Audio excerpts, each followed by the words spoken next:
Welcome to RoXolid Productions, where in this episode we're going to recap the year that was in 2017 and look forward to what's going to happen in 2018.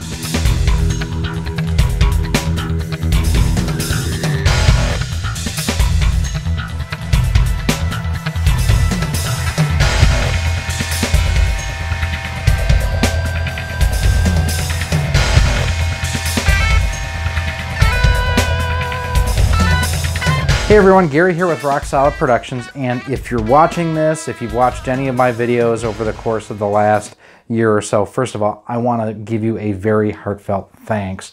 Without you, our viewers here on RoXolid Productions, I've said it in videos before, but I truly do mean it. I'd just be sitting here talking to the camera on the back of my phone, screwing around with editing software and, watching myself bloviate. Seriously. Thank each and every one of you for, taking time out of your day and spending it with me, whether we're talking product reviews, how-tos, tutorials, cutting the cord, retro video gaming, whatever. Thank you for spending some time with me in 2017. I did want to kind of just go over and kind of discuss where we've been and kind of where we're going. At the beginning of 2017, we started with 6 subscribers. Now, if any of you 6 are still there, I still love you, I still appreciate you, but 6. About mid-June, I decided, you know what, I want to cut the cord. I need to free up some money. I didn't feel like I was getting a good value, and that's where RoXolid Productions really kind of came back to life. I had initially intended on launching this channel back in 2015. Life happens when you're busy making other plans, and ever since then, the support from the YouTube community, from other creators out there, it's just been massive, and I could not have done it without each and every one of you. I do have some notes here on some things I do want to cover. We've gained over 1,600 subscribers since June itself. Again, thank you to each and every one of my subscribers that are out there. We've produced over 100 different videos on a variety of different topics. We've had our first collaboration video with Jeff over at Smash JT, and I'm going to talk about a couple other YouTubers here in just a moment.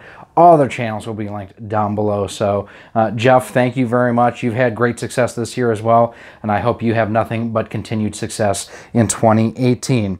I've also developed great friendships with guys and gals in the world of YouTubing.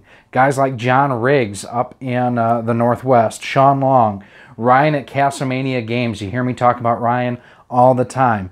He basically took a chance on my channel when really there wasn't much there, and it was a pretty big chance, and I do appreciate your help and support, Ryan. Jay at the NES Addict, he and I have some rather fun conversations over on Twitter. Jay's got a great channel.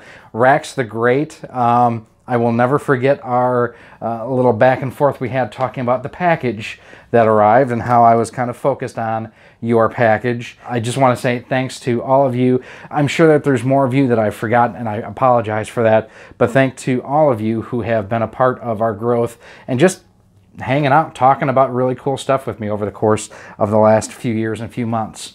So I wanted to go through too, in addition to kind of recapping where we've been as a channel, I want to talk about some of my best and worst of 2017. I'm going to go through and talk about some movies, TV shows, tech, things along those lines. And I'm going to start with things that were kind of a bummer first and then end off on a high note. So first is I want to talk about my most disappointing movies of the year. And one of these probably should come as no surprise to any of you, but the other two might. King Arthur was really, had high hopes for it, kind of a history buff, and it dragged in so many areas. It was not directed well. The pacing was really bad. It wasn't a good movie. Next was Baby Driver, but the whole thing just felt like one long chase scene drawn out, and at the end of the movie, I didn't care for any of the characters. There was no real character growth or development. You have this one guy who can drive well because he's always had a thing about... It was just a really disappointing movie. And my most disappointing movie of the year, Star Wars: The Last Jedi. Didn't answer a lot of questions from The Force Awakens. I've said it before, make sure you check out my recap of The Last Jedi right up there. I'm hoping 9 will be better, but yeah, really for me, I did not like a lot of what they did with The Last Jedi. Disappointing TV. Marvel's Inhumans I thought was really poorly done. I didn't read any of the comics. I go onto these TV shows and the movies, quite honestly, pretty much as a blank slate. And Marvel's Inhumans, just, I didn't care about any of the characters. There was nothing, there was no real hook. I look at Marvel's Agents of S.H.I.E.L.D., it took a little while for that show to get going, but at least you had the one lead character in Phil Coulson that you knew from all of the Avengers movies, from Iron Man. We've seen Coulson before. Also, the actor who played Ward was just, he was a great actor. And May, the entire cast was just really, really good from the get-go. I think that Inhumans suffers from a little bit of a weaker cast and kind of an obscure sort of lineage there too. Young Sheldon as well. I know that what they wanted to do, kind of a prequel to The Big Bang Theory. You know, I understand that he's the most quirky out of all of the main characters. There's very little that I find endearing about his upbringing, about the actors who play his family, about anything in general. Generally a turnoff. And finally, this is probably my biggest disappointment of the year across anything, Star Trek Discovery. It is poorly written. Again, spoiler warning here in 3, 2, 1. Michael Burnham is not a character that that's endearing at all. She's someone who disobeyed orders, that directly instigated a war, got her captain killed. You know, no, the whole spore drive thing I think is dumb. The fact that you have the gaps in the saucer section of the Discovery, the design, I don't like the design of the ship. Why the saucer rotates and counter rotates before it does the spore drive jump. Why you have, it's re-envisioning canon. None of the main actors and actresses do I find endearing at all. I think that they're all giving very wooden performances. There's not a whole lot there that I find endearing. And I have watched the entire first half of the first season, and it's bad. It's really, really bad. Disappointing games. First and foremost, WWE 2K18 for the Switch. They shipped a broken game and charged top dollar for it. Make sure you check out the videos from guys like RGT85, linked down below, where he covers just how broken this game is. It is terrible. Next up, as far as disappointing games, Splatoon 2. And I'm going to give this one disappointing with an asterisk. The main game is fun. It's really, really cool, and I've enjoyed it a lot. It's a good sequel to the first game. What I find most disappointing on this game is the fact there is no local two-player action whatsoever. If you want to play two players in the same house, you need two Switch consoles. $600 plus, 2 physical copies of the game. No, sorry, the first game had that. I don't understand why they pulled that out of Splatoon 2. And my biggest disappointment, it's going to be an unpopular one, Zelda Breath of the Wild. I prefer linear Zelda games. I'm not an RPG fan. I never have been. I'm not a fan of Minecraft or a lot of the more open worlds. Get me from point A to point B to point C. Give me check marks that I have to hit, and I'm going to do that. The game is stunning and beautiful. The music is amazing. It is not the Zelda game for me. My two favorite Zelda games have always been the original, and A Link to the Past is my favorite Zelda game of all time. Very linear stories. I almost feel like the game has been tailored more towards how fast can you beat it versus completing it. And completing a game is much different than beating a game. I know you can beat Ganon within, speedrunners are doing it within less than an hour, I think. I'm not a speedrun fan. I want to enjoy the story, and it's a very deep story, but if I'm playing 30 hours and I still only have 6 heart containers, there's something wrong with that. So that kind of covers things that disappointed me in 2017, but now let's end this video on a high note. These are things that I really, really enjoyed of this year. Let's talk about movies, and we're going to go in the same way that we did in, what kind of bummed me out a little bit, things I really liked. So for movies, Cars 3. I absolutely loved the first Cars movie. I thought the second Cars movie was a train wreck. The third Cars movie is exceptional. It's a return to form, and it's a great passing of the torch, and I can relate more now from when I saw the first one 10 plus years ago to where I am now, 10 plus years later, slowing down in life, getting older, seeing my daughter grow up. I'm not the speedster that I used to be, kind of like Lightning McQueen. And this was something of, you know, how do you deal with not having the youth, the fervor, and the vigor that you did? I thought it was great. The next one, and this one may be a little controversial, is Wonder Woman.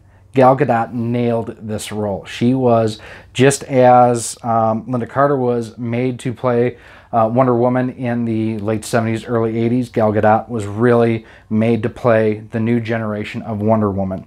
She's classically beautiful, but it's also one of those things, it's not just, oh, she's super hot. She's classically beautiful, but she's also an ass kicker. I thought, now granted, the story itself, I kind of liked better the first time I saw it when it was Captain America, the First Avenger, because there's a lot of parallels and similarities between both movies. But I really think Wonder Woman was the divergent DC movie that DC needed. They have been getting killed by Marvel out there. And I really think that Wonder Woman was the first step in the right direction. I know there's mixed views on Justice League. I actually really enjoyed Justice League. Not as good as the Marvel movies, but I still really, really liked it. And I think Wonder Woman was that nice stepping point that kind of helped turn the corner. And my favorite movie of the year, quite honestly, another superhero movie, Thor Ragnarok. I love the fact that this was not a Thor goes to insert planet name here, either Earth or one of the other 9 realms. This was truly an Asgardian story about Asgard. I thought they took some really neat character arcs here. I loved Loki. I loved the Matt Damon and the Sam Neill cameos. It was just a very well written, well executed, and overall fun movie. I thought that it's one of those where, again, looking forward, I'm now even more interested in Black Panther, and now even more interested in Infinity War, and it definitely left me feeling, leaving the theater feeling, I want to see more of this. For favorite TV, and this, if anything, is a little bit of a downside because there was nothing really new this year except for one TV show that's like, yes, I really want to watch, and I've been watching every episode. But my favorite new TV show of the year was The Orville. As much as I disliked Star Trek Discovery, I was expecting The Orville to be dick and fart jokes because it's Seth MacFarlane, but it actually evolved into, yeah, you still get a couple dick and fart jokes, but it's actually really well-written sci-fi. The special effects are great. I'm not huge on the design of the ship, but I understand they were doing something different, just not to be an Us 2 Star Trek kind of knockoff. So I'm interested to see what the Orville does. I've heard they've already been picked up for a second season. They're cutting the first season short a little bit, but they're going to actually add, and just by 1 episode, but they're going to add that to the second season. Let's talk about the best games of the year. And the first one, I got to give direct credit to John Riggs for, because without John, I never would have even tried this one, and that's Use Your Words. It's available on Steam, on the Xbox Live Store, on PlayStation, and it's available on the Nintendo Switch. And basically think about Use Your Words as Cards Against Humanity, but you play on a TV using your smartphone, tablet, laptop, what have you. So much fun. It takes about 25-30 minutes to play around, but has some of the most irreverent humor. Again, if you like Cards Against Humanity, you will absolutely love Use Your Words. The next one is actually something that, being a Nintendo fanboy, may shock some people. Sonic Mania. Sonic Mania is just a love letter to everyone who loved everything that was great about the first Sonic the Hedgehog game and incorporated some of the better aspects of 2 and 3 as well. Graphically, it's stunning. It takes you back to that 16-bit feel. Kind of helps you forget about how bad some of the 3D Sonic games have been. But Sonic Mania has been exceptional. The only thing I wish on this is I had a physical release on it.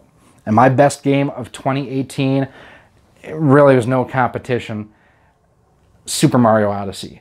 It's gorgeous. It's fun. It has aspects of 2D and 3D. It's so much fun. I've beaten the game, but I haven't completed the game. So I'm really looking forward to going back and collecting all the moons, although I may have to do that all over again, and I'll explain that in just a minute. And finally, my favorite tech of 2017 is missing from my entertainment center. And that's my Nintendo Switch. And the reason why it's missing is because I actually had an issue with it recently where I took it into the office before Christmas. We're actually all going to play Use Your Words, and it crashed and had a black screen, just showed the Switch logo and never came back. I have sent it into Nintendo. I should actually have it just after the first of the year back from them at no charge. I am completely under warranty, so I do appreciate that. But the Switch has really changed the game, no pun intended, as far as home and portable gaming. Sonic Mania, which I mentioned, Use Your Words, for those who like it, Zelda Breath of the Wild, Splatoon 2, Super Mario Odyssey, all available on the Nintendo Switch, and I am super excited to see what 2018 holds for Nintendo and the Switch. And as far as 2018 for our goals here on RoXolid Productions, if you have noticed, we've kind of updated all of our graphics. That's one of the first things, is we want to keep things fresh and up to date. If we ever get kind of, stagnant, kick me in the butt. Say, hey, you've had that up for a while, change it out. I am more than willing to go ahead and do that. I'm going to keep having fun. The reason why I do this is I enjoy talking to people about things that I'm passionate about. I love talking about tech, whether we're talking about, clone consoles, from, the budget-friendly clone consoles to the high-end clone consoles to imported consoles like the Spice Orange GameCube. There's a lot of stuff I like talking about, and I enjoy sharing this with all of you. And I am looking to continue growing. You're going to see more and more content coming from me. I'm looking for more consistency, 3 to 5 videos a week you're going to see. And I am going to strive to do at least one. By the end of the year, I want to do at least 4 live streams every month, at least 1 a week. That way, when I'm doing testing, pretty much like when we have the Retrobit cartridges here, when I do the tests on those, I'm going to live stream it. I want to do more movie reviews. I am a huge movie buff, so there are certain movies coming out that I'm really looking forward to. Black Panther, I already mentioned. We have Infinity War coming out. We have the Han Solo movie coming out. And there's other things that I will be taking advantage of MoviePass this year to try to go to more movies. And I'm going to try to do more movie reviews on the channel too. I just mentioned the Spice Orange GameCube. I'm going to do a full teardown tutorial. We're going to retrobite the front of it, try to clean that up, show you how to make this region-free. And in addition, we're going to do a basic soldering tutorial too. It's actually something I did a few years ago for the company I work for on our channel. It needs to be updated anyway, so why don't I do it here for everyone here on RoXolid Productions? So we're going to be doing with that. We do have a Super Retro Trio on Trio Plus. On pre-order from Castlemaniagames.com. We should be getting that hopefully in the first week or 2 of January. I'm going to be traveling more. Game plan is right now, I am pretty sure that I'm going to go to Portland Retro Game Expo. I want to meet a lot of you guys that I've talked to up in the Portland area and just see what that show is all about. I want to go to the Missouri GameCon, and there's also one in my hometown of Milwaukee that I didn't know about, so I may go to those 3 different conferences later this year. I'm also going to travel more too. The months of February and March, I'm actually going to be traveling, one internationally and then one just on vacation itself, and I'm going to try to have stuff in the can so that there's still content while I'm not physically here. Internationally, I'm going to be traveling to about 30 miles outside of Hamburg, Germany, to a city called Barspudel, Germany. And while I'm there, I want to see if I can find a retro video game store. If you have a retro video game store within about 30 miles of Hamburg, or if you know of one in the area, let me know down in the comments. Email me at roxsolidmail@gmail.com. I want to see what you have. I'm going to try to pick up a couple PAL games while I'm traveling internationally.